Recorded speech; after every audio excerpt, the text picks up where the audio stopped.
déglu seen émission ne leer tey Pierre Mboup leen dalal di président GIE interprofessionnel de pêche Pierre Mboup dem nga ñeneen ñi def nañ seen mandat de 2 ans bi ñu defee seen mandat de 2 ans mais Pierre yow pare nga ne da nga nekkoon seen business si c'est affaire mais lu tax nga ñëwaat encore kan moo la woo ba nga ñëwaat. acteur de la pêche ñi moom quai de pêche bi ñoo ni ma tële ñi fi ne dañoo tële manuñu. kan xam nga ñoom non acteur de. kan moo la woo au juste. les professionnels de la pêche ñoo ma woon mooy ñi tënk ñi di seq napp gi ci dëkk bi ñoo ma seet si ñu ni ma dëkk bi quai bi tële nañ jafe-jafe yi bari na ñëwal nga jëlaatal ñu quai bi redressé ko parce que problème yi dafa bari. bon problème bi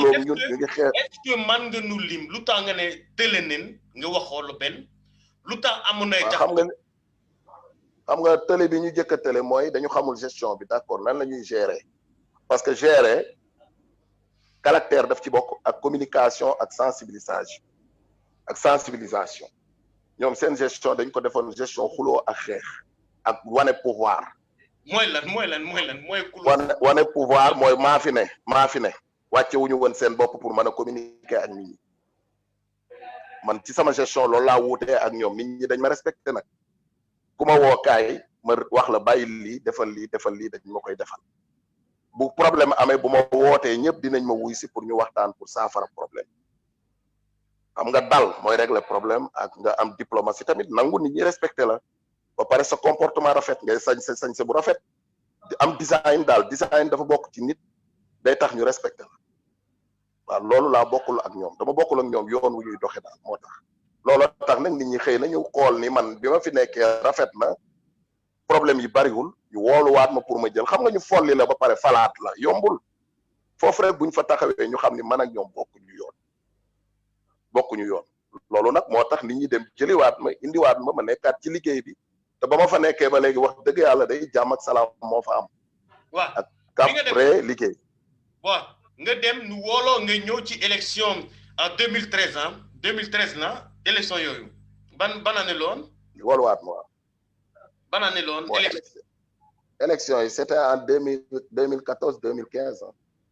waaw moom mooy bi nga ñëwaatee laa la wax. bi ma ñëwaatee c'était en 2011. 2014 2015 ah yooyu laa ñëwaat. waaw ba dinañ ñëw bi nga ñëwee. 2014 2015. voilà est-ce que ñoom def nañ. parce que dañ toog lu yàgg. waaw loolu laa la wax xam nga problème bi fi mu ne mooy dama leen remplacer. waaw. ñu leen xaar pour passation de service pour 8 mois 9 mois ba 10 mois. def nu ko. presque 1 an man manuma liggéey. ñoom bu ñu leen convoqué ñu war a ñëw indi préfet moo leen di convoqué préfet maa ngi tous les PV. préfet moo leen di convoqué pour ñu ñëw def ak man passation de service mais bu ñu ñëwee du ñu indi ay documents dem na ba bu ñuy ñëw def passation de service seen papa la ñuy àndal ak seen xariti papa pour ñu ñëw ut jàmm documents yi ñu ngi fi yónnee naa la benn kayit goo xam ne Pape Babacar Diop moo def décharge wane ni xaalis bi fi manqué dina ko fay yónnee naa la ko man ba léegi kenn deful ak man passation de service te quai bi xaalis bi ñu yoroon ñoom quai bi moo ko moom kon normalement ñoom booy jógee ci place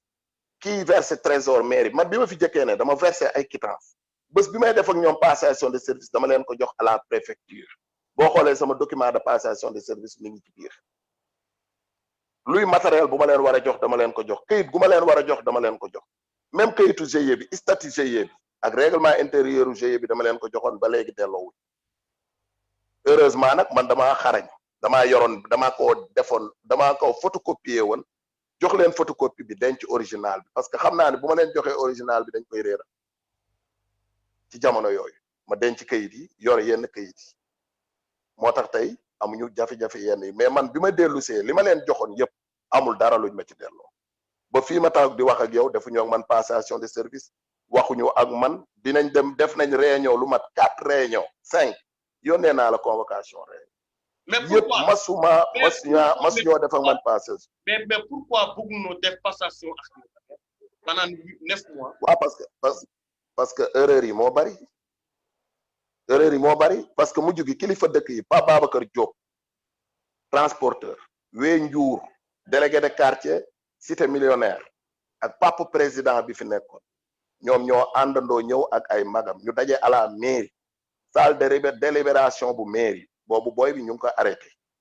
ci ay problème ban boy li plainte kee bi da ci bokkoon ban boy man duma waa ki fi jiite woon kee bi rek xam nga man moom ñoom vraiment ki fi jiite woon ki ma remplace ki ma remplace voilà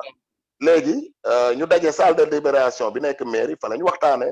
membre GIE bi yëpp toog ñu waxtaan bu juboo après ñu waxtaan après ñu passé dem suñu yoon ni léegi nañ dem jël liggéey bi ma ut huissier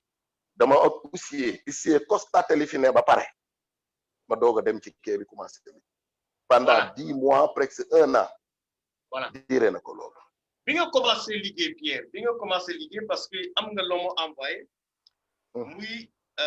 Mbaye Ndiaye Wade mooy ci moo invité émission bi passé gis nañ seen benn assemblée générale nga ne Mbaye Ndiaye Wade du bokkatu tant que leeralul xaalis bi ñu ko jox mu verser trésor parce que moo représenté mairie bu Tëngéej est-ce que mën nga ñëw ci loolu est-ce que ñoom muy Ablaye Diop muy Mbaye Ndiaye Wade est-ce que da leen radier c'est-à-dire est-ce que da leen dàq si yooyu boobu pour malversation pour lubal loo moo tax bokkatuñu Pierre waa xam nga Karim li ma waxoon lay waxaat ñoom ci quai de pêche bi ci GIE interprofessionnel ci règlement intérieur u GIE interpêche dañ di boo yoree gestion quai bi nga war a rendre compte te rendre compte tant que rendre compte dootoo bokk ci instance u GIE interprofessionnel loolu PV de réunion moo ko génne mandataire yëpp signé ko non seulement règlement intérieur bi mais mandataire yëpp dañ ko signé sous contrôle mandataire yi peut-être am na ñu ciy déglu émission ñu demaat à la préfecture mu am benn PV de carence encore une fois avec le préfet Mamadou Moustapha Dieng ak Ibrahima Diouf Jokkel ñu def benn PV de carence ak service des pêches moom lañ boole ak PV réunion boobu wane ni ñoom tant que leeraluñu li ñu yoroon duñu bokk ci instance su quai de pêche bi ñoom xam nañ ko li tax ñuy wax ju bari ji yor biir bu bari bi ci dëkk bi xam nañ ñoom li ñu def ak lu ñu def. mais lan lañ def Pierre lan lañ def ñoom. non li ñu def mooy yor alalu askan bi mu seen mandat jeex ñu war a rendre compte askan bi ki askan bi wóolu ñu war ko rendre compte nanguwuñ koo rendre compte loolu lañ def. mais yow est-ce que am ngeen preuve boobu est-ce que am nga preuve ne ñii dañ sàcc dañ luubal est-ce que loolu am nga loolu preuve. non xam nga Karim xam nga ki la war a jox xaalis te joxu la xaalis ki la war a rendre compte man xaalis bi du sama xaalisu dëkk bi la deniers publics la mooy quai de pêche bi moo ko moom kooko war a jox te joxuloo ko leeraloo ko ki war a verser trésor toog na fii bërki démb mu ni man versé na ci sur 2 ans versé na 200 et quelques mille la wax ci li ma dégg man yónnee naa la quittance am na versement boo xam ne c'est 1,180 et quelques mille 1,100 et quelques mille. 80 et quelques mille. dinañ ñëw si seen versement. dinañ ñëw si seen versement. ali nga jot a def parce que c'est très important. waaw ñoom defuñu passation de service joxul la benn kii mais qu'est-ce GIE bi nga la ko joxee ñaata moo si nekkoon bi nga ko jëlee. waaw xam nga Karim man xawma man bi ma ñëwee dama ubbi samay compte yu bees man joxuñu ma numéro compte aw ma accès ci compte yi compte da nga fi am accès man aw ma accès ci seen dara. Pierre man lu ma bëgg xam mooy bi nga ñëwaatee jël GIE bi ils n'ont pas fait de passation de service c'est-à-dire yow manoo liggéey pendant près de 1 an donc c'est-à-dire amoo xaalis pour fonctionner. Finalement da nga dem uti ay compte yu bees sama question mooy ñoom bi nga doon def sa première passation de service bàyyi nga leen xaalis ñoom lu tax bàyyi loo xaalis mooy sama problème xaalis boobu fan la jaar. dégg naa daal dañu amoon benn camion buñ leen mayoon xaw ma ñu doon def ay manifestation xëy na peut-être fa lañ ko dugal mais man daal li ma xam mooy bi ma ñëwee dama fi fekk ay bor dama koy wax fii am na ñu muy ameel bor ku mel ni Massamba Ndiaye Bàcc Ndiaye ci benn manifestation buñ doon def ñu amel ko 900,000 ku mel ni Maguette Gueye Mbaye ñu amel ko xaalis ku mel ni Asetou Amar ñu amel ko xaalis ñooñu ñëpp maa leen fay seen xaalis dama leen a fay nag fayuma leen ba mat waaye ku ci ne nee naa la comme ci kee bi nga bokkoon doon liggéey ñu amel la bor dinaa seet lu ma la jox nga bàyyi li ci des ñooñu ñëpp ñi ma la limal ñëpp bor yooyu laa fekk fay naa ñooñu ba pare continuer sama liggéey. voilà mais ñoom liñ doon liggéey moom dugguma ci. nga continuer def sa liggéey. waaw mais Pierre ñu ne sa mandat 2 ans ak 2 ans nga war a def muy 4 ans nga dem comme première fois def nga 2 mandats de 2 ans nga ñëw def assemblée générale def mu rafet jox leen koppor ñoom ñu ñëw toog ñoom bu ñu toogee def nañ seen 2 ans kenn rendre le compte nga ñëw jël lenge yi mais ñu ne bu léegi Pierre Mboup lan moo ko tere dem assemblée générale ndaxte def na 2 ans 2 mandats de 2 ans muy 4 ans bo d'ici defat encore 3 ans c'est-à-dire si c'est 2 mandats yi teg nga si 3 ans mën nañu xam Pierre lu tax bu léegi demoo assemblée générale. waaw Karim xam nga 2016 ba 2020 4 ans la. waaw. yónnee naa la benn document 2016 ba 2020 kii 4 ans la bi ñu programmé pour def assemblée générale defar nañ suñu PV assemblée générale ñoom ñoo ñu di wax yëpp xam nañ ni jaar nañ fi ñu war a jaar yëpp a génne mandataire loolu lépp def nañ ko ba pare ba waa direction des pêches ñëw fi ba contrôler ko ba lépp ok yónnee nañ ko préfet yónnee nañ ko service des pêches yónnee nañ ko ñi ko war a yónnee yëpp waaw bi ñu demee ba nga xam ne dañu waroon a programmer xam nga mandat bi xam nga 1 an 6 mois du mandat 2 ans yi day mat ba pare ñu may la 6 mois pour nga def sa processus de renouvellement ak say bilan financier loolu mooy mandat bi 2 ans yi mooy mandat bi mais da ngay am processus de renouvellement léegi ci processus de renouvellement boobu bi ñu ko commencé di ko def décembre lañ ko commencé non janvier février lañ ko commencé di ko def bi ñuy def ñu def ko 1 mois et quelque pare bi ñu paree le 2 mars mbas am ci dëkk bi muy coronavirus autorité yi tere daje ñu def benn vidéo ñu def benn réunion SAA waxtaan ci PV de réunion yaa ngi fi waa SAA bi ñu ngi may dégg te ci rajo laay waxe ñu ni comme coronavirus dafa am mbas la nañ leen ak tout qui est activité ci quai de pêche bi renouvellement yi nañ leen ko pousse ba coronavirus bi jeex ministère de l'économie ministère de l'intérieur génne communiqué président de la république def couvre-feu ñu ni bu kenn def ay rassemblement bu kenn daje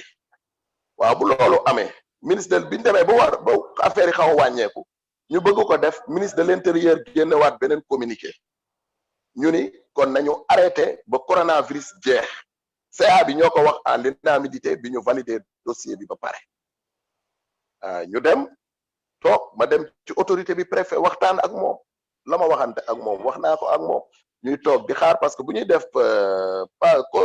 def renouvellement bu ñu de renouveler ba pare ki ñu fal préfet moo koy installé te préfet moo yor affaire mbas mi te dañu tere daje loolu moo ñu tee dem renouvellement Karim kese leneen nekku ci lépp pare na mbas mi la ñuy xaar mu jeex te bu soobee yàlla ak yonent bi yàggatu léegi ñu dem renouvellement ki yàlla dogal mu falu Sénégal jëm kanam. ok donc leer na nañ. Pierre vraiment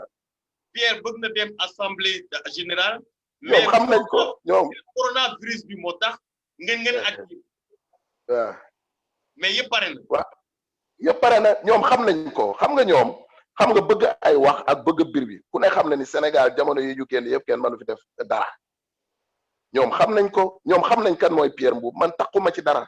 parce que nammuma lu bari ku nammul dara am na loo xam ne lan la quai de pêche bi lan laay def ba bu renouvellement xam nga renouvellement jot ma def ko à temps mais bu renouvellement jotee lan moo ma empêché pour ma def ko te ma wax la benn wax man rek maa fi yor quai de pêche bi def renouvellement ñoom bi ñuy def renouvellement waxuñu li xew préfet ci boppam moo convoqué renouvellement yi dañ ñu duñu renouveler opposé renouvellement yi parce que xam nañ ni bu ñu renouveler may fal préfet moo joxe convocation renouvellement GIE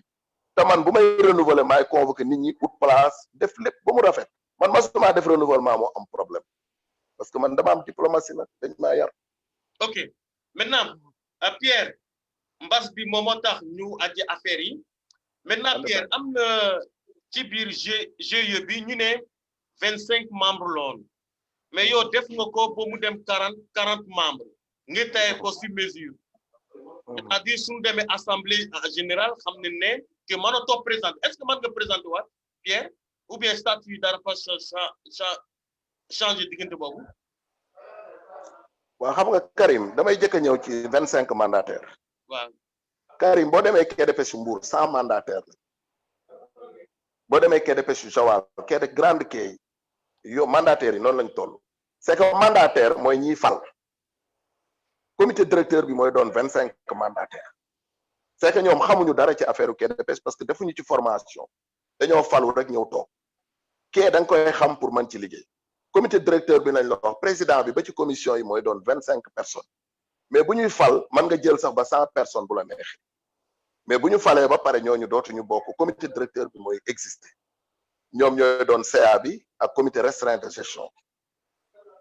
dama leen a gën a xaay nee nañ jànguma nag waaye maa leen gën a aay ci affaire quai de pêche wax dëgg yàlla loolu la. donc mais Pierre est-ce que mën nga nekkaat suñu demee assemblée générale est-ce que test yi change na entre temps est-ce que Pierre mën na poser candidature. mi ngi dépendre ci askan bi fal. non Pierre sama question mooy statut yi parce que da nga waxoon deux mandats de 2 ans. est-ce que diggante boobu ni membre yi changé ci biir statut bi de 25 à 40 est-ce que change na statut bi change na entre temps pour que président bi mën na def 3 mandats de 2 ans est-ce que change na statut bi. xam nga Karim. waaw. nit ku ne xam na li nekk ci xolam. waaw. ñoom loolu la ñuy wër boobu la ñu bëgg a dégg buñ ko déggoon rek tey dinañ noppi. mooy lan. ma ni ñoom Pierre dina doon candidat am du doon candidat mooy seen problème. waaw. ndax xam nañ ni Pierre bu doonee candidat kenn mënu koo tee falu parce que nit ñi dañ koo bëgg. mais est-ce que statut bi nangu. waa xaaral ma wax la. statut bi. waa foofu laa jëm gis nga statut bi. 2 mandats de 3 ans la wax wala 3 mandats de 2 ans. waaw. man 2 mandats de 2 ans laa def. 2 mandats de 2 ans bu ma ko defee am naa droit def 3e mandat de 2 ans. exemple mais nañu xawal ndax man bëgg naa am bëgguma foofu la wax ji ne ndax bëgg naa faluwaat am téer xam nga coow li ñëpp jaru ko xam nga coow li Karim. bëgg nga fa faluwaat. waa xam nga coow li laa ni dama ni coow li jaru ko parce que man yàlla dogal na ay ndombal tànk dafa fees del sama yaram ma ni ndombal tànk dafa fees del sama yaram man maay président prévention de conflit au niveau national ci CLPA yi ci Sénégal muy le réseau des CLPA du Sénégal man maay porte-parole quai de pêche yi ci Sénégal man maay président des pêcheurs à Rufisque Mbaye Ndiaye Wade du président pêcheur du président Marière moom président boppam la ak président ñi jubati. mais Pierre. Tëngéej boo fa ñëwee da xawar rek Tëngéej boo fa ñëwee nga laaj kan mooy président des pêcheurs à Rufisque nga def micro-trottoir ci nappkat yi dem géej ak mareyeur yi nekk Tëngéej dina ne wax ni man maay président nappkat yëpp maay seen président Tëngéej te man lañu gëm. Pierre ma ne. te man lañu gëm. sama question dama bëgg ñu tontu ma ne est-ce que assemblée générale su amee di nga dem di nga poser sa candidature ou bien doo ko poser. waaw ou déet après dem si beneen question. loolu moom bés boobu rek laa koy wax bu dul bés boobu du ma ko wax. waaw bés boobu rek laay wax bés boobu moom. waaw ku ko ñëw dina xam ndax danaa bokk am du ma bokk. maintenant Pierre. tool yi bari na si internet bi man din moo indi ay documents ñu ne Pierre du verser redevance mairie bi am na ku dem sax boo calculer sax dafa calculer si internet bi mu ne Pierre tu dois 52 millions c'est-à-dire depuis yaa ngi commencé 2006 boo 2020 on a l'impression ñu ne ma soo versé benn yoon nga versé su ko calculer mu ne Pierre 52 millions la war a jox mairie bu Tëngéej loolu bari na de Pierre. waaw xam nga Karim. waaw. kee bu mënul liggéey 30 millions ci at. mairie bi am ci pourcentage 20%. GIE bi am ci 20%. xanaa bu ñu joxee maire bi 52 millions dañuy jox GIE bi 52 millions muy benn. ñaareel bi mooy bi may jëkkee nekk ci kee bi Ndiawar Touré moo nekkoon maire de la ville de Rufisque li ma versé ci ay quittance yëpp bi may def ak ñoom passation de service dama ko photocopie jox leen maa ngi ciy des muy benn te ay millions la versé woon yu teg ñoom bi ñu yoree kee bi nee nañ dégg naa waa ji mu ni 200 et quelques mille la versé man ci sama mandat bële yónneewu ma la benn quittance su 1 million 100 et quelques mille yu ma versé yónneewu ma la waaw yónneewu ma la beneen quittance su 945 000 beneen quittance boo xam ne dafa am ordre de recette boo xam ne signé par le maire le représentant du maire As Malick Ba bu ñëwee dañuy toog organe de supervision ñu calculer li mairie bi am ñu dem verser leen ko au niveau du trésor de la république trésor bu Tëngéej am na jamono boo xam ne dama ni xam nga convention la dafa am lu mairie bi war a def moo war a enlever ordure. Pierre donc As Malick Ba boobu CCD la wane comme quoi yaa ngi versé trésor redevance mairie bi. ah moom de moom la ñuy wax moom bu ñu waxee moom mooy dem indil ma ordre de recette Babacar bi ne mairie moo ma indil ordre de recette bi ma versé leen seen 900 et quelques mille beneen bi Daouda Koria moo ñëw ma defal leen këyit versé leen seen xaalis këyit yaa ngoogu ma yónnee la.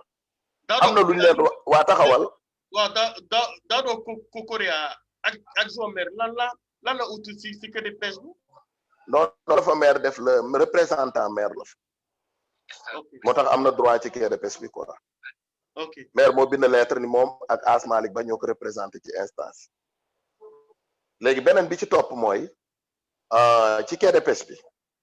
à l'heure actuelle bu ñu defee suñu réunion suñu bilan bii ñu war a def pour renouvellement yi am na lu ñu war a verser maire te balaa renouvellement yi ñu verser leen ko mais mairie bi boo xoolee ñoom 200 et quelques mille lañ wax moom lañ versé man jox naa la 2 millions et quelques yu ma versé ñoom 2 ans xam nga ku ne kuy laaj 52 millions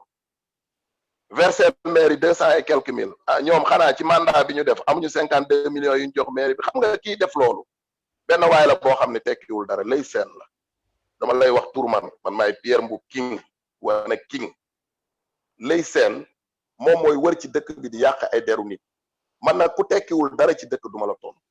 lay seen tekkiwul dara ci dëkk bi lay seen mi ngi attaqué alignement mi ngi attaqué keneen mi ngi attaqué keneen man Pierre Mboup lay seen manuma tekki attaque parce que lay seen day ñëw ma koy may dépasse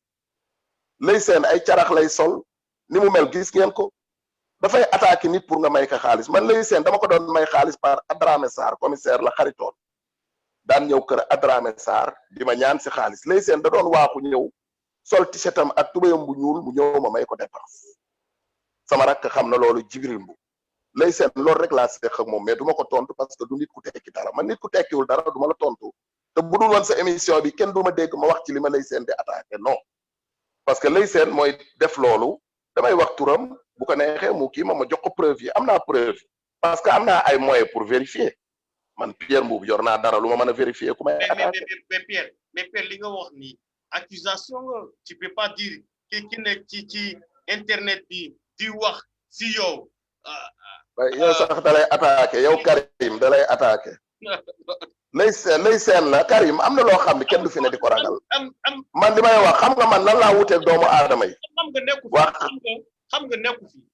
te soo waxee dinañ wax ne ki dama la jox sama émission bi nga wax ne ki kii saaga si internet bi lay seen la man am na ku ma woo léegi mu laaj ko ma ne est-ce que lay seen mooy bind loolu gain du mu ne que du lay seen bon comme mu ne. waaw dama ni moi je pense que du lay seen. dama ni lay seen mooy bind. xanaa déggoo li ma la wax yow lay seen mooy bind man ñii damaa yor naa lu ma mën a vérifier samay problème te maa leen ëpp ay capacité nag bokkuñu ma ak ñoom yoon bu ñu jël lay seen mooy bind lay seen man du ma wax ak moom parce que du ma taayam te du ma classe am man du ma fekk ku tekkiwul dara amuloo benn njariñ ma lay tontunte ak yow lu ko neex na bind du ma ko yóbbu police du ma ko yóbbu gendarmerie am naa preuve yu ma ko mën a yóbboo ci yoon mais du ma ko def parce que lay seen police bëggul gendarmerie bëggul service d'hygiène bëggul kon lu ma koy yóbboo police di tardel sama bopp xalaatuma ko na wax lu ko neex bu mu na fexe rek ba xaalis bi ma yàlla dénk ma am ko ak taranga ma yàlla dénk na fexe ba man koo jël ci samay compte wala sama poos rek bu ko mënee ma xam ni yàlla moom mooy loolu mais yow tamit nga ne da ngaa seqoon teranga moom lu tax nga ko weer fii dama parce que moom mooy dem di ma weer ba may seq ak moom teranga doo yow ko defee teranga di nga taxaw fu ne di ko wax. Karim xam nga lu tax ma wax ko tey xam nga depuis ay weer lay seen mi ngi nekk ñoom ñu ngi nekk ci internet bi di wax tey sax ñu ngi yor ay kii di ko wër ci dëkk bi di ko taf intéressé wu ma xam nga man li ma intéressé mooy bu ma xëyee ma liggéey bu jaamu yàlla jotee ma jaamu yàlla parce que diggante bi may def ci àdduna bi dafa yàggu damay dee léegi damaa bëgg dem àjjana moo tax man lu baax laay def moom moo nekk ci internet bi di ma xas dama ko bëgg a wanal ci sa émission bi moom mooy wax parce que daf ko def nëbbatu jël photo Karim Wade te li muy def Karim Wade soxlawu ko parce que Karim Wade dafa soxla ay nit bu jël photo Karim Wade di ko nëbboo dama bëgg a wax nit ñi ni xam naa ni moom la kese te nag ñam na sama xaalis ok bu ñamee sama alal ba pare ak sama doole ba pare wëlbatiku di ma xas di xas ñeneen ndax xas yow sax dalay xas yow man damay suivre de nee nañ jànguma mais damay suivre ah. waaw maintenant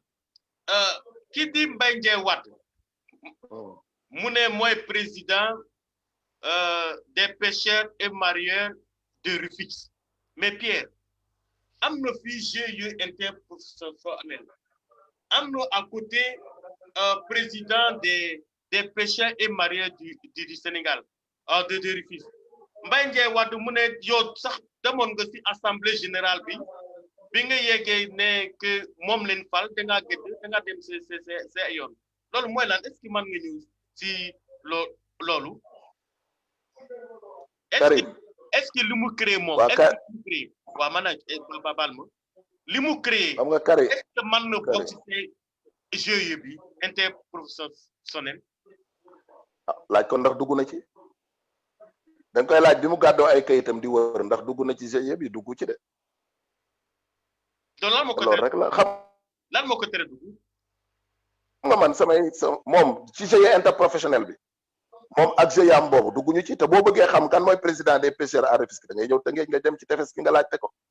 boo ñëwee dinañ la wax kan mooy président ak kan moo ñemee ñëw taxaw ci tefes gi naan maay président xam nga ñëw ci sa émission jël rajo taxaw naan maay président loolu dafa facile mais président ci terrain ba lañ koy waxe président ca tefes ga ak fa ñuy liggéey fa ngay ñëwee ni maay président nit ñi nangul la ko te man nag man maay dem ci tefes gi ni maay président nit ñi nangul ma ku wax ni ma président. waaw loolu tamit bokkul ak ki nga xam ne day créer xam nga marta ba da ngay bàyyi ba yàlla jox la ko. mais moom est-ce que mën na si GIE boobu si seen GIE bi est-ce que mën na si bokk. ndegam maa ngi am bakken di nekk ci réew mi de du ci bokk. ah Pierre GIE bi bu ko def bokk parce que du acteur de la pêche. non attends non xam nga lu tax ma wax la loolu. xam nga lu tax ma wax la loolu. li nga wax ni and wax yow. waaw xam nga waaw xaaral ma wax la li tax ma wax la ko. waaw. xam nga doon lébu ak doon acteur de la pêche bokkul. lébu la xam nga boo dégloo man bëgguma sax di wax turam mais moom bu dee garage ma nga fa di wax bu dee ci suuf si ma nga fay wax bu dee marché ma nga fay wax bu dee ca football ba ma nga fay wax bu ñu waxee affaire jàkke yi ma nga fay wax loo gis ci Tëngéej même bu ndey jaay sax ay suppame ki kandi ma nga fay wax dara taxul mu fay wax pour poosam lu mu am xam nga da ngay mën a nekk ci benn secteur nga ni ci bii laa bokk secteur de la pêche nit ñi xam nañ ñi ñëw di ko dundal ak ñi koy dunde foofu rek la différence bi ne am na ñu mu àndal nag ay acteurs de la pêche lañ ay ci secteur bi lañ bokk di liggéey investir ci mais moom investiru ci gaal investiru ci machine liggéeyu ci la ma waxoon barki dem ba nee naa ko mënoo fii maa ko wax mënu la jàpp jën man nag fu ne man yàlla dimbali na ma mën naa jàpp jën mën naa fay mën naa yóbbu gaal mën naa indi gaal. mais loolu tontu noonu si fay boobu parce que mu ne moom mi ngi jël donc dëkk si wetu géej bi pied dans l'eau moom ma mën na fay maintenant mais Pierre li nga wax léegi nga ne tant que yaa ngi dund Mbaye Ndiaye Wade du dugg ci GIE bi. bu leeralee li mu yor xam nga li ma lay wax dafa am fu ma ko teg dafa am alal bu muy loo xam ne moo daf ko yor ñun ñoo ko moom mais ban muy dañ mais taxawal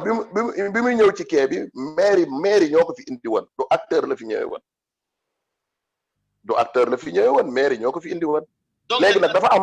am lum ñu yoreel dañu bëgg li tax ma wax la lool nañ ñëw ñu leeralal ñu li ñu yoreel ba pare rek mais su bu ko leeralee ba pare man leeral boobu laa sukkandiku parce que maa yor kayit na ñëw leeral li mu yor mais li nga wax si Mbaye Ndiaye Wade est-ce que loolu ngay wax si Ablaye Diop professionnel de la pêche la dem katu géej la mool la moom mën naa tudd turam sama rakk la dañoo réeroo rek waaw parce que moom déglu rek professionnel de la pêche la marié mool la da daan dem géej yor na gaalam di dem géej moom Mbaye Ndiaye bokkuñu statut ci géej waaye nag ci côté GIE interprofessionnel bi waaw bala ñu cee bokk foog ñu leeral li ñu yor loolu maa ko wax mais Pierre ku loo xam Ablaye Diop xam que yéen avant ay xarit noonu yéen ñaar romboon nañ loolu maa ngi moom mais Pierre sama rakk la nag maa ko mag attends dañu xaritoo waaw mais Pierre waaw Pierre mais li animosité parce que jot naa ko téléphone xam nga dafa sedd mu ne Pierre den réeroo rek waaw den réeroo rek loolu la moo wax maa ngi moom dañu réeroo te xam nga ku ñu réeree ku ne suñu diggante voilà bu ñu bàyyi woon ñu nekk ci jàmm mooy Mbaye Ndiaye moomu moo nekk suñu diggante parce que bëggul ñu jubboo mais est-ce que ëllëg waaw attends bëggul ñu juboo parce que bu ñu juboowee jàpp na ni Ablaye leneen lay doon Ablaye sama rakk la sama xarit la xam nga Karim damay gor manuma wax nit baax na ba pare ni nit bon na te dama waxoon ne Ablaye Diop baax na te duma mas a wax ci sama gémmiñ gi ni bon na loolu rek la jabaram sama xarit la ay doomam samay doom lañ samay doomam lañ point moom gis-gis bi mu am ci man ak bi ma am ci man bokkul da ngay laaj ñi ma dëkkal dëkk bi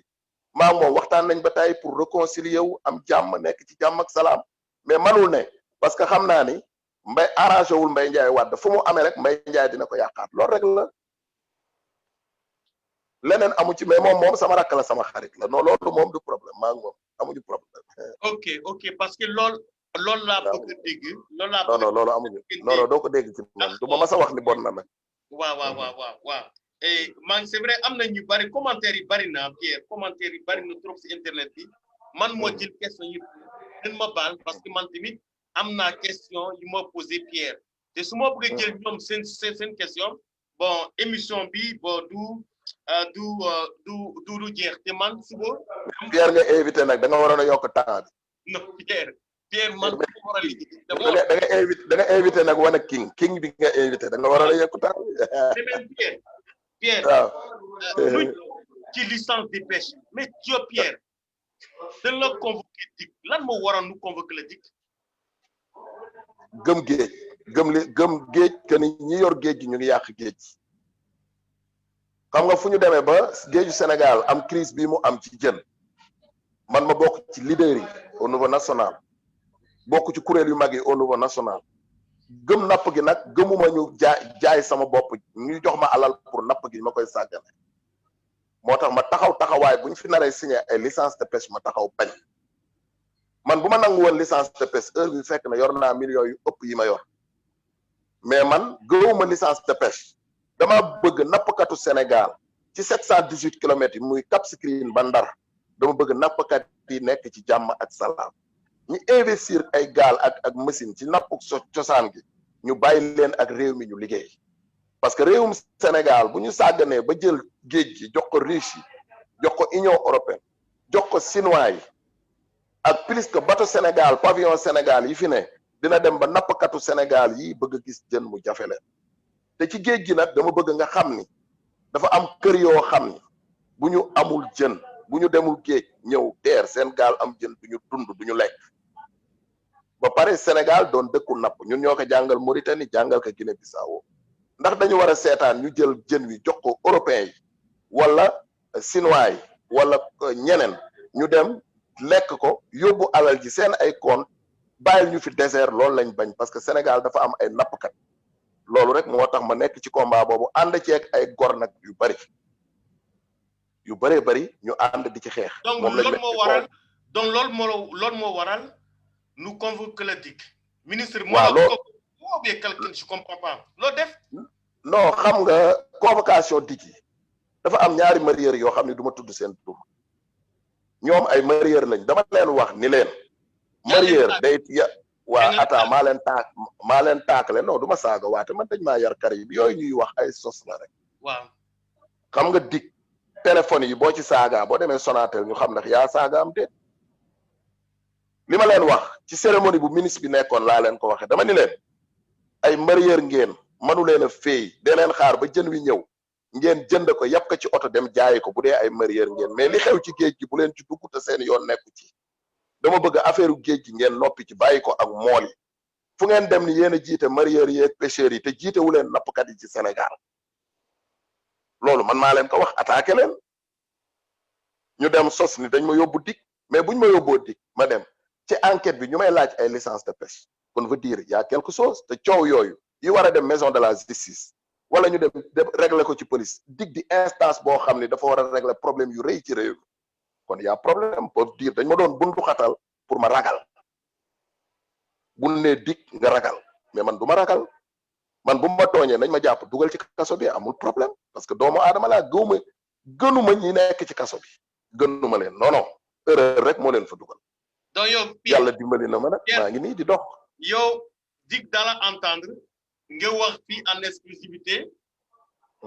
ne dina la convoqué ci li ngay jot am ak ñaar nit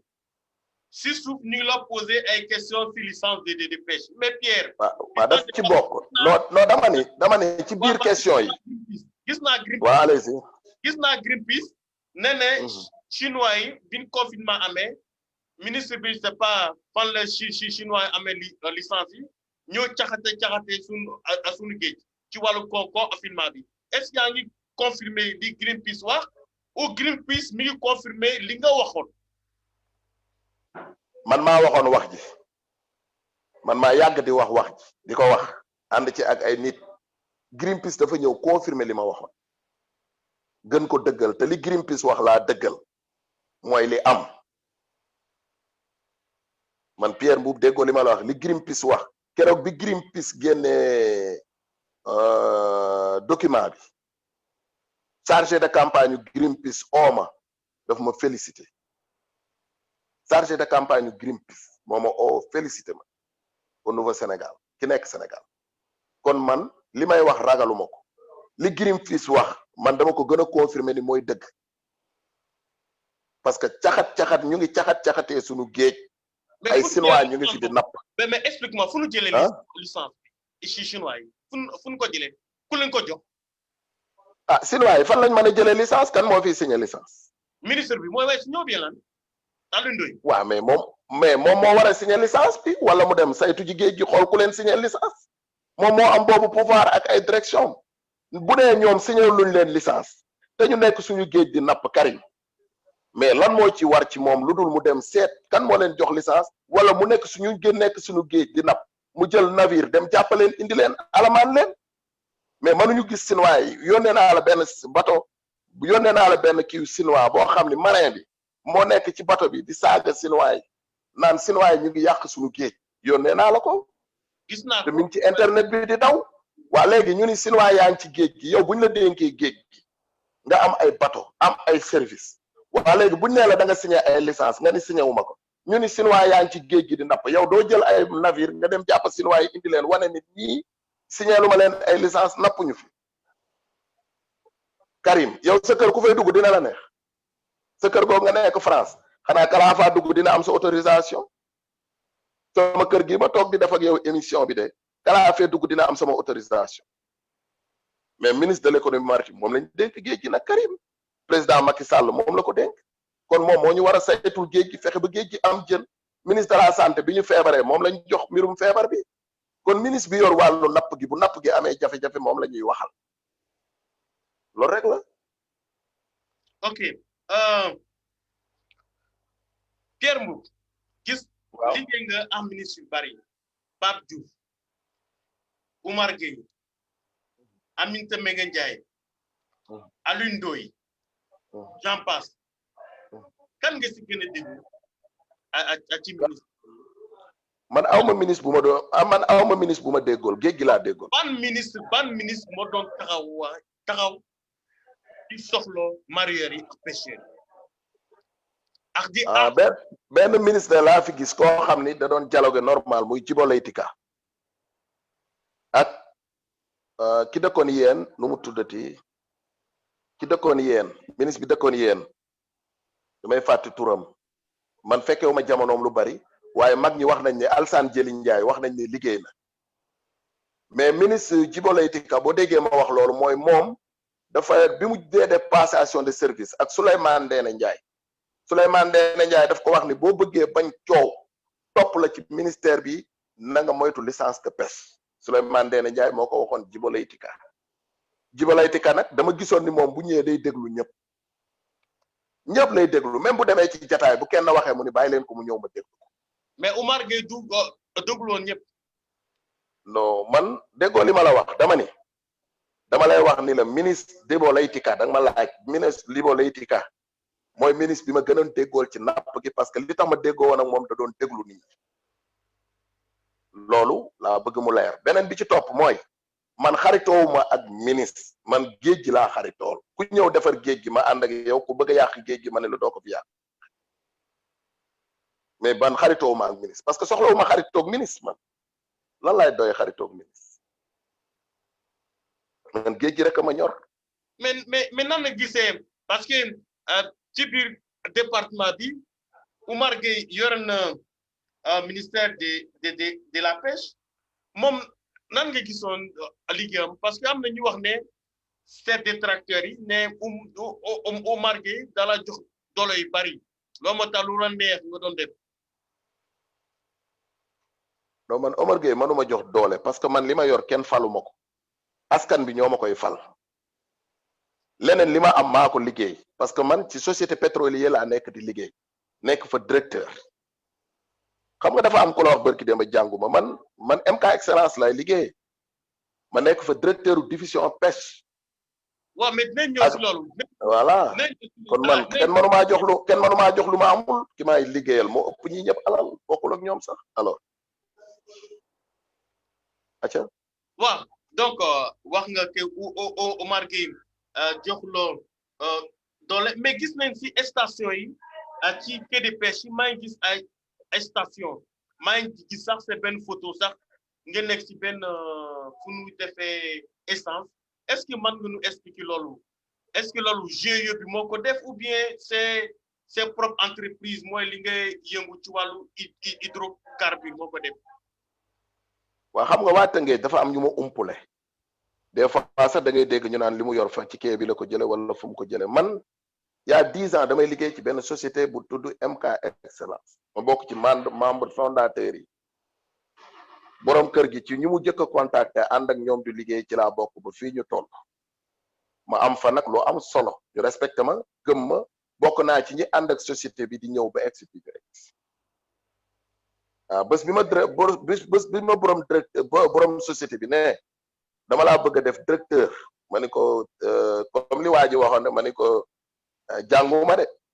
mu ni ma dama lay def directeur division pêche ak réalisation ak recouvrement il y a 6 ans jox ma oto may ma ko yóbbu ma màkk bi mu defee loolu ba pare ma ni ko non man jànguma mu ni ma faluma la ko pour jàng compétence laa la ko fale parce que man mi moom yëf yi jànguma damaa gis sa compétence te ni nga mën a liggéey ak ni nga gëme liggéey ak ni nga jube ak ni nga amee fulla ak fayda boobu ba léegi man maa yor direction boobu yor comptable yor secrétaire yor ay liggéeykat yoo xam ne ñoo ma entouré ba pare yor ay liggéeykat yu bari yoo xam ne ci dëkk bi ma dëkk Tëngéej yóbbu naa leen fa ñuy liggéey ñu baree bari la créé naa emploi bu bari boo xam ni maa ngi leen di yóbbu MK Excellence ñuy liggéey créé naa ay mool yoo xam ni dañ doon dem géej mënatuñoo dem géej ñi dañoo feebar ñi feebaruñu ma fexe ba ñuy liggéey ci essence mën naa ko cité Tëngéej ku mel ni Bekaay ak Susañ ay mool lañ woon ku mel ni Combe Sekk bu cëwlee bu jokkul kaw mool la woon léegi gérant station la ku mel ni Paala Mbay gérant station la ku mel ni Seeni Sembène bu Bargny essence bi ma yor Bargny ci quai bi la nekkoon ñoom ñu dàqoon ko ma jël ko jox ko station Bargny ku mel ni Baye Waali noonu ak ñeneen tant d'autres ñooñu ñëpp man maa leen embauché ci département bi leen dëkk ñuy liggéey maa leen yóbbu ci société bi ñuy liggéey te boo demee Kayar am na fa boo demee Ndar am na fa boo demee Kafountine am na fa boo demee Joal am na fa boo demee Mbour am na fa boo demee Djifir am na fa boo demee Cap Skirring ba Ziguinchor am na fa ñoo xam ne maa leen jël ci secteur bi jël leen ñuy liggéey ci société bi emploi yooyu yëpp maa ko créé waxuma nag gaal li ma créé ci dëkk bi. donc Pierre Mboup c'est alal foofu nga ko jëlee mais jëloo ko si GIE bi. non ñoom xam nga Karim man 1996 ba léegi maa ngi am gaal sama yaay ju baax ji yàlla na ko yàlla xare àjjana moo teggi natt jox ma 800 000 ma mottali ko jënd gaal ñoom xam nañ man xam naa ba ñuy liggéey di yàq man damay liggéey di réaliser àndandoog jom jooju nag ak fulla jooju di liggéey ba egsi fii man egsi man yor naa ñaari fila tourné fi ñu toll nii bu ci ne investissement mat na 40 millions kee bi man na ma koo defal ci 1 an bi réalisé naa ñaari fila tourné boo xam ne bu nekk 40 millions la muy 80 millions ma jël benn bi jox ko benn xale bu ñu naan Adama Sarr muy employé plus de 100 personnes bu teeree dina liggéey loolu mat 200 personnes à Rufisque bi ma mujjee am barki démb la commencé dem géej ma jox ko bu ñu naan benn xale bu ñu naan Aliou Niang mu commencé dem géej waaw bu kee bi amoon njëgu fila tourné ñoom biñ fi jaaree lu tax mën nañu fee am njëgu fila tourné waxtaan wax dëgg sa la gis nga wërsëg bu ko yàlla dimbalee nit am ko di liggéey ba yàlla jox ko wërsëg da nga koy ñaanal te wërsëg bi it maa ngi koy bokk ak askan wi ku xam loo ku ma xam ci dëkk bi xam ne noonu laa fi mel te kenn du ma jàpp sama loxo bii ni yaa fi sàcc non kon ñoom biñ may remplacer ñu man maa jàpp man li ma investir ci géej gi ci année bi ci 1 an bi mat na 100 millions gaalu maare ainsi de suite man dafa am xale yoo xam ne dañuy am machine ñëw ci man waxtaan ak man ma jëndal leen gaal ñu liggéey di ma fay demal ci teeru bi ci rajo laay waxee am xale yoo xam ne dañuy am gaal amuñu machine ñëw ma jëndal leen machine ñu liggéey di ma fay man foofu laa toll ci napp gi. waaw maintenant Pierre ñu ngi ci cëppandaw bi émission bi léegi mu jeex. wax nga c'est alal fi nga ko jëlee maintenant Pierre ñetti mbir nga ne mandat bi mbas bi moo tax dem leen assemblée générale mais yëpp pare na. poussé élection ma ne est-ce que di nga ñëwaat nga ne loolu du ma ko wax léegi. ci bés ba. voilà ak ci wàllu quittance bi ñu joxe mairie bu Tëngéej nga ne ni laaj représentant du maire. mooy ñu parce que mooy togal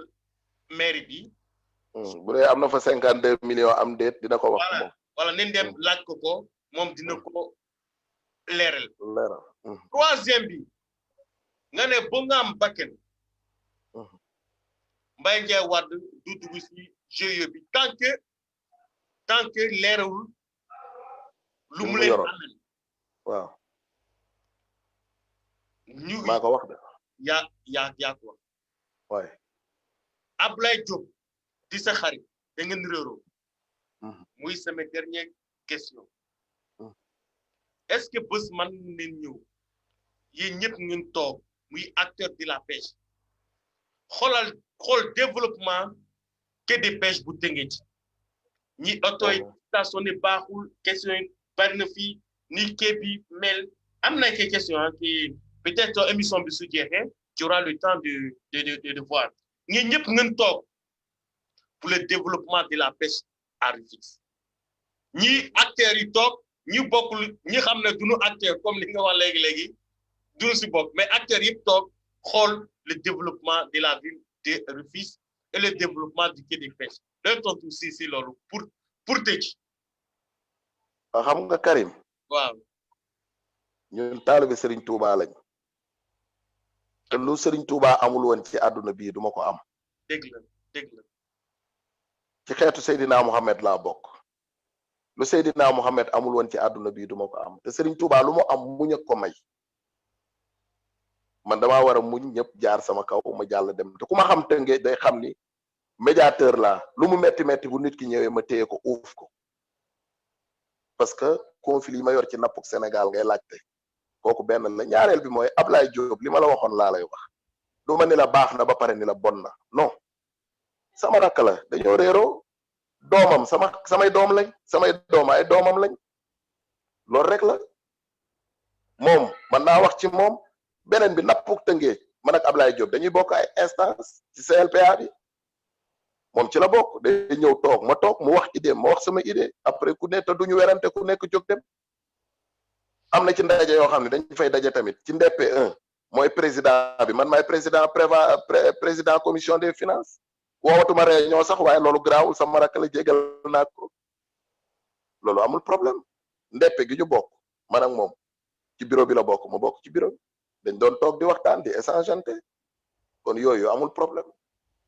Tëngéej ñu ànd ñun ñëpp nekk benn mooy njariñu Tëngéej xàcceendoo dóorendoo mooy njariñu Tëngéej mais am na ñoo xam ne dañoo gëmul li yàlla dogal loolu rek mooy problème bi te li yàlla dogal ci doomu aadama ci diggante bi mu juddoo ba bi muy dee da nga ko bokk nangu lee rek noppalu Tëngéej xam nga lan moo ko yàq dafa bari ñoo xam ni dañoo iñaan du sax suñu secteur bi dafa am ñoom daal dañu yaakaar nit ñi dañu war di walaakaana pour tout le temps bu nit génnee am dara rek nit ñi teg ko bët di ko yuuxu di ko wax lu leen neex mais nit ñi dafa war a am ñu am dara di dimbali nit ñi dafa war a am ñu tekki di dimbali nit ñi nañu ñaanal nit ñi di am dara man de bu ma sañoon Tëngéej bés bu jot am ku génn am lu la yàlla may ba nga mën a dimbali askan wi parce que askan wi danoo sonn parce que fukki nit ak juróom mënuñoo dimbali askan wi loolu rek la mais Ablaye sama frère la. maintenant soo doon tëjee émission bi looy wax. di nuyu Sénégal yëpp nag di nuyu nappkat yëpp ci Sénégal ak mareyeur yi rawatina Tëngéej gi ma dëkk parce que lu ma doon tey bañ may xam ma ci napp gi ba ma toll fi ma toll dama koy gërëme waa Tëngéej ñoo ma fal ma nekk président des pêcheurs à Rufisque ba fii ma toog ñoo ma fal ma nekk président quai de pêche bi ba mën a yóotu instant ñoo ma fal ma nekk ci CLPA bi ba mën a nag yóotu dem ci au niveau national ñu fal ma fa te dinaa la wax benn wax fii laa la ko waxee balaa weer bi ñuy génn de bay dugg beneen weer di nga gis ñu fal ma lu rëy ci réew bu dee xol buy dagg rek day am bu yóbboo ñu pare seen xal dagg. amin doom Tëngéej man maa la ko wax fii laa la ko wax man Pierre bu parce que doomu Tëngéej laa. ma ne doom am na lu rëy waaw dama bëgg doomu Tëngéej ñu leen fal. dañ la koy yéene waa Tëngéej dañ la koy yéene. waaw waa Tëngéej yëpp ma yéene ma nekk ci jàmm. bari naa man Tëngéej ñëpp su may xarit lañ kenn masuma dégg ci Tëngéej may def lu ñaaw wala ma koy wax te lu fi waay xewle ma yëg ko mooy lu neex ak lu naqari danaa dem Mbaye Ndiaye Wade mii ngay wax bi muy ngénte daf ma koy yëgal ma dem Karim kan Mbaye Ndiaye Wade mais man waa taxal ma wax la Karim dama lay nettali loolu dama ne bi muy ngénte ak li ñuy am jafe-jafe yëpp daf ma woo téléphone ni ma damay ngénte ma ànd ku naan alsandir falaa fekk Albé Ndoy ma ñëw ci ngénteem li ma yàlla jox ma dénk ko ma jox ko ak ñama fa fekk ñi doon togg sax ci waañ wi dama leen a teral jox yaayam jox ay mbokkam doog a dem ñibbi loolu lu baax la mais day wax Pierre Mbuub di ma traité lu ne moom dégg naa suuf rek la bëgg na ñëw ma may ko suuf dama bëgg mu xam ni sama maam li mu am ci suuf ci biir réew waa déglul Karim dama la bëgg a yóbbante boobu message comme xamu ko Pierre man boo demee Tiwaawan nguuda Amina ak Baba Amina ma ne doo wax lu rafet après yàq yëpp déedéet dama bëgg comme suuf non dama ko bëgg a may suuf dama bëgg mu xam ni man damaa bari suuf Pierre maa la ko ñaan non du man de du ëba de ëba sama xarit la waxuma ëba Mbaye Ndiaye laa wax de dama dégg de dafa bëgg suuf da ñëw ma may ko suuf ma wan ko sama maam li ma am ci suuf amul ceeram maamam amu ko ci dëkk bi Pierre te loolu rek laa doon terminé dama ko bëgg a may suuf waaw Pierre bu bëggee suuf bu mu xulootee kenn na ñëw ma may ko suuf Pierre li mooy le mot de la fin li mooy c'est mot de la fin hein pare nga waaw ma d'accord ok la voilà pare nga man maa ngi la remercier Pierre non man maa lay jëkk a remercier may ma remercier la Karim parce que li tax ma lay remercier doomu Tëngéej nga bu fi nekkoon di def lu baax nekk fii ci rajo Jokko FM ci football bi bu Karim Masana yuuxu da ngay xam ni bit dugg na dëkk bi day xumb yuuxu Karim daf doon xumbal dëkk bi yàlla dimbali la nga dem France yàlla la fa yàlla jox wërsëg amin parce que li tax nga jóge fii dem France pour bëgg a tekki bëgg a dimbali say mbokk moo tax loolu laa gëm ci doomu Tëngéej boo demee France nag gis Tëngéej am tuuti coow nga jël ñiy coow ku ci ne nga jox ko micro mu wax mu leeral dañ la ciy sant di la gërëm man de maa ngi lay sant bu baax di la gërëm di la ñaanal yàlla France googu nga ne yàlla nga dem ba nekk ci parlement européen. amin merci merci amin merci lu la waay lu la dama lay digal beneen lu la waay wax ci lu ñaaw muñal xam ni yàlla aji muñi la àndal yow de nit ku baax nga yàlla la yàlla fay. amin man tamit maa ngi la remercier Pierre bu baax a baax ni ma wax Mbaye Ndiaye Wane man ne sama xarit nga yow tamit sama xarit nga bu baax sax mais comme li am na bëggoon naa jox kàddu ñaar parti ñu ñëw wax ci émission ne leer mais yaakaar na leer na nañ affaire quai de pêche bi tëj naa ko duma ko ubbiwaat su ma ubbee affaire quai de pêche bi Pierre Mboup mooy dem ngeen assemblée générale président bu bees bi fal na ma jël ko en exclusivité ci sama émission bi non bu ñu falee ba pare di nga ma woo di nga ma invité waat nga xam kan moo falu ma wax la ci lu rafet. non booba bala ngay jël xam nga bala ngay jël ki falu.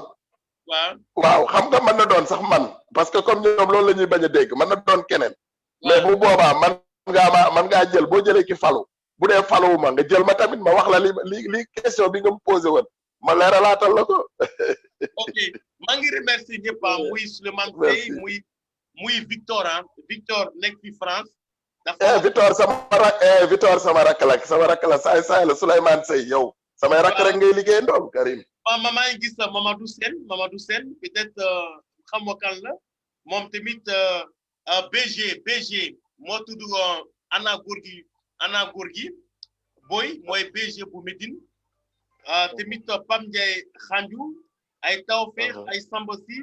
ñoom ñëpp dugg nañ ku nekk am commentaire am di wax donc je vous donne rendez-vous inchallah dimanche prochain dans un autre numéro de votre émission Ne Leer jërëjëf. merci beaucoup Karim merci.